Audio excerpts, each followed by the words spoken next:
Thanks for joining me for another issue of It's Like This, the read aloud version. This is issue number 40 for October 24th, 2023. I'm not a poet, oh I know it. But for this issue I followed a prompt to write a pantoum style poem. It was interesting and fun, so I thought I would share it. We've been going through a bit of COVID at my house, so you'll also hear a bit of that in my voice, but we'll just move through.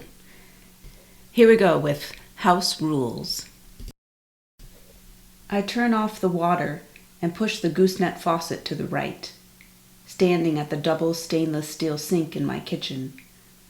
After settling in this new home, with space we thought for all of us, every time I use the sink, my son comes behind to make sure I set the faucet right.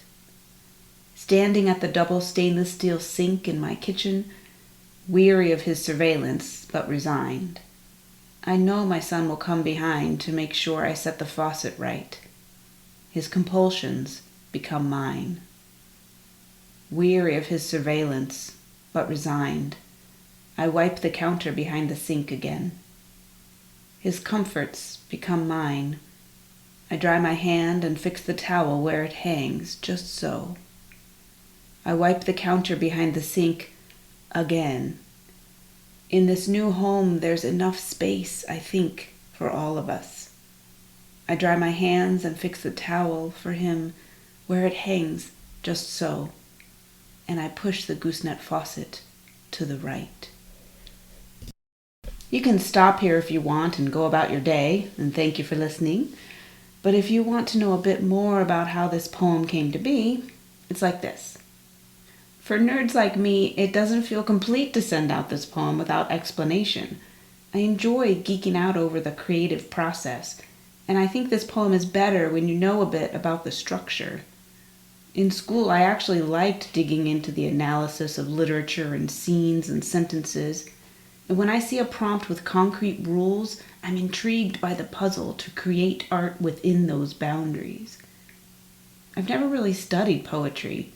I've never even heard of a pantoum, but I've been reading a lot more poetry lately, and I am enamored by how poets use not just language, but timing, rhythm, and repetition to reveal more than words alone can say.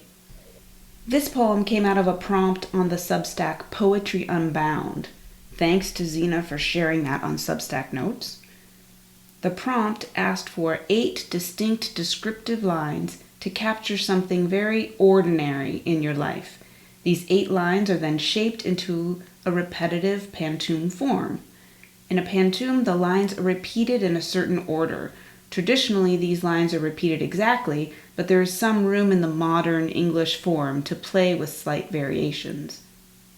I love how the repetition in the lines reflects the repetitive nature of the habitual, ordinary things we do. And it's really a perfect form for describing what life is like under our son's house rules. I was hesitant to share this poem because A, not a poet, and B, I sense that the above version is not quite there yet. It doesn't fully capture the policing and disagreements that bubble in my kitchen and all around our shared living spaces. But in the repetition of the lines, I felt a slight shift away from my exhausted frustration with his rules that don't always make sense to me. As the poem progressed, I began to see how my daily adjustments under my son's advisement could be offered as supportive acts. Can the aspiration embedded in these lines seep into real life? With practice and repetition? Perhaps. Thanks for listening, COVID voice and all, and indulging in my little artistic exercises here.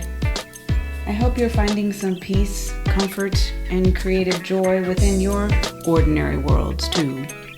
Thanks so much for being here. This is Robin Lavoie, and life around here